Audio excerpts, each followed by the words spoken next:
Alright guys, this video is really about how to make chili. Really about how to make over-the-top chili. It's a little history lesson. The video you're about to see is how Scotty come about over-the-top protein. You put it over beans, chili, and then you put, I'll tell you about it during the video. Anyway, back in the old days, you only had one smoker. Protein went on top. Anything else went on the bottom. Protein took a long time to cook. Everything dripped down into whatever you was making. That was part of life back in them days, folks. You stirred it up, took it out, served it to people, and that was sure delicious, folks. Alright, enjoy the video. See you at the end. Alright guys, we're going to make us some over-the-top, old school, over-the-top chili.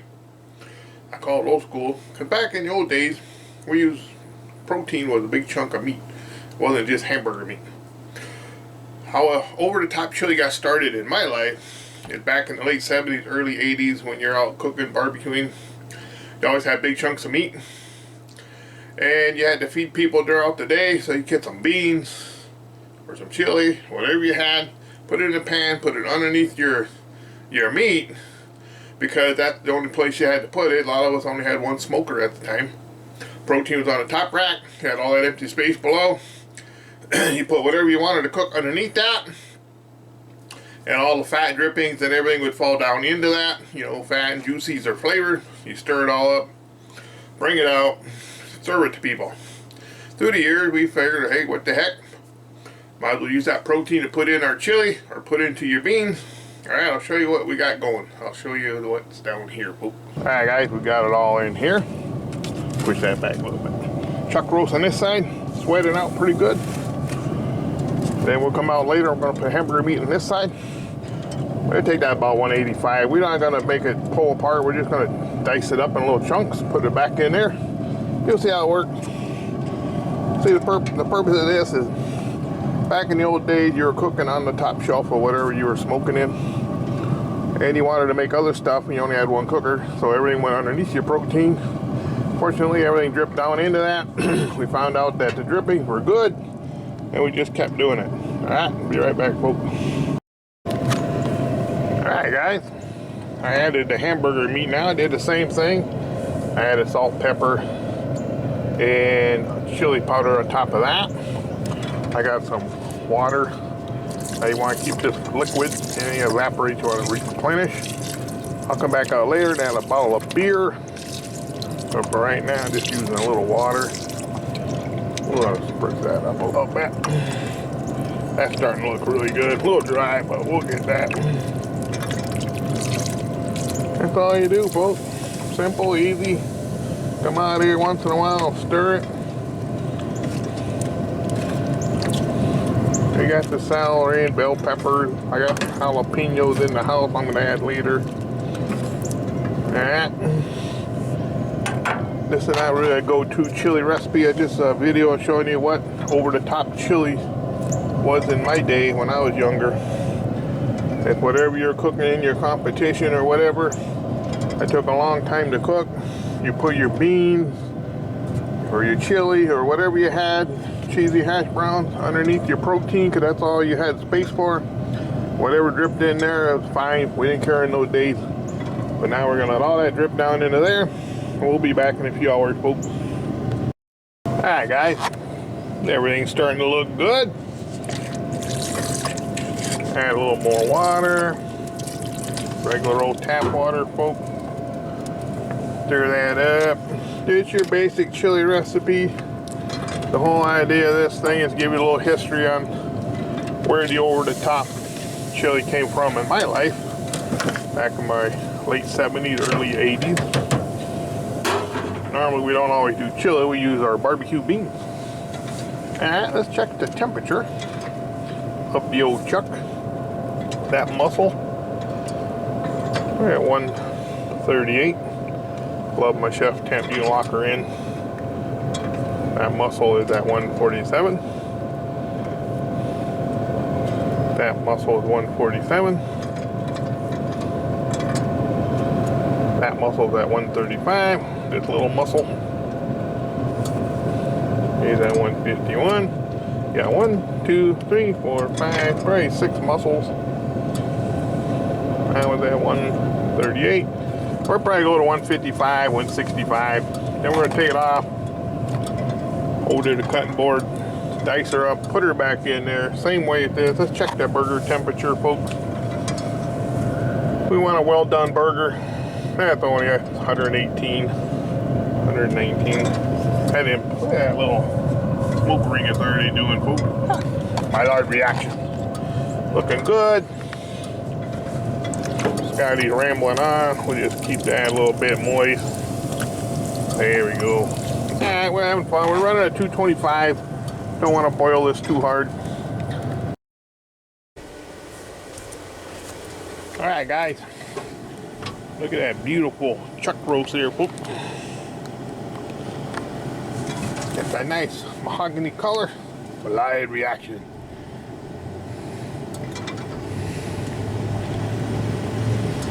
$147, $152. Yeah, I'm gonna call that. Let's see what that beef is over here. $135. Okay, what I'm gonna do is I'm gonna take this off. I'm gonna move it over here, chop it up, put everything in that kettle. You'll see what's going on, folks. Hang on, folks. I'll bring you over to the table. All right, there it is. We got one big mussel, a couple little mussels. What we're gonna do is dice this up. Separate these mussels a little bit. Try to get some of that fat out of there that hasn't rendered out. Take that big fat ring right there. I'm gonna take that out of there. Maybe a good sharp knife might have helped, but I don't like eating that fat in there, folks. But if you like doing that, you can leave it on. I'm gonna toss this out here for the varmints. They love Scotty's backyard. They get free food. Kind of like one of my kids. Ooh, nice smoke ring, the Bear Mountain pellets. And just dice it up, folks. I'm not gonna bore you with the whole dicing up project.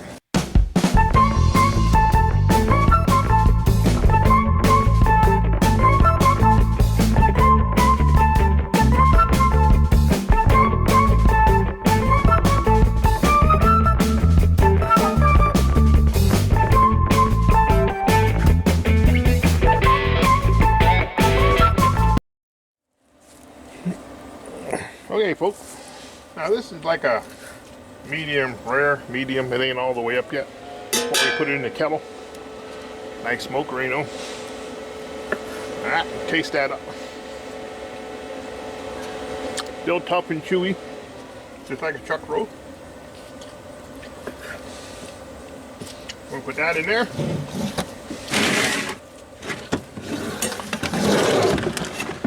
Don't want to get the bottom of my pan dirty. I'll be putting that on the stove. And you take your chili mixture and you carefully dump it right in here, folks. Just like that.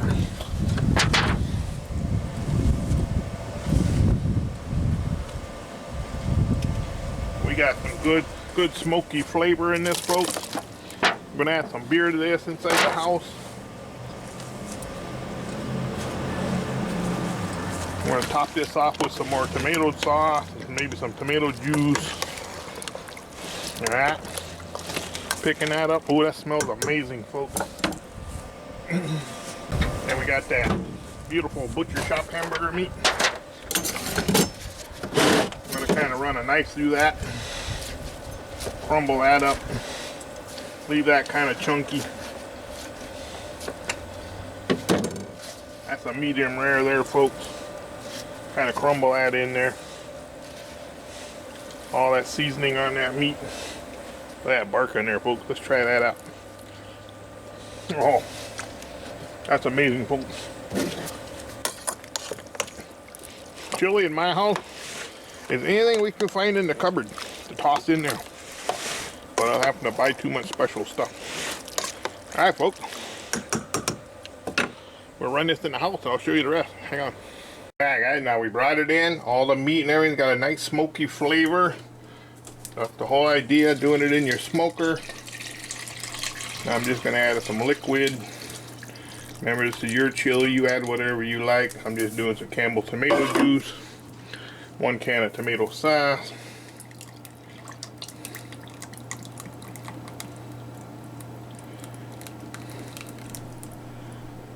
Like that. Use a bottle of your favorite beer. For the game today, I'm drinking a Michelob Aberblock Dark Lager. That'll go in there.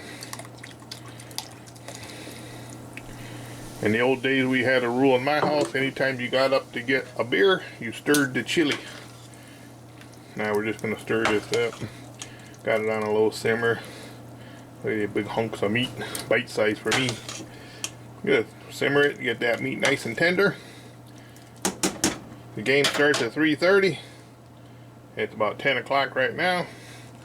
And we'll see you when it's done. Be right back. Alright guys, there it is. Over the top chili with chuck roast and burger. I'll try to throw that chili recipe down below. Remember, in my house, there is no really chili recipe. We just throw in whatever we have. Now you can top this whatever you want. You put some of these fancy jalapenos on there. This is my bowl. I like jalapeno. We'll put that on there. You throw a little cheese on there. Maybe I should have waited to put the jalapenos on top of the cheese. Like that. Make for a prettier picture like that. We got some green onions. Just really doctor it up. We got cornbread. You know, we got some sour cream that I like. Comes in a little squeeze bottle. Like that. Food garnishing ain't my specialty, folks. But you get the idea. We got some Cheetos or Fritos. You like Fritos? Throw some Fritos on there, folks. It's your chili. You put what you want in it. Maybe a little more cheese. There you go. Alright. Got my granddaughter's spoon. She said I could use this tonight for my chili. We got big chunks of chuck roast in there. Look at that. Nice tender piece of chuck roast. Great chili flavor. Peace out. Thanks for watching.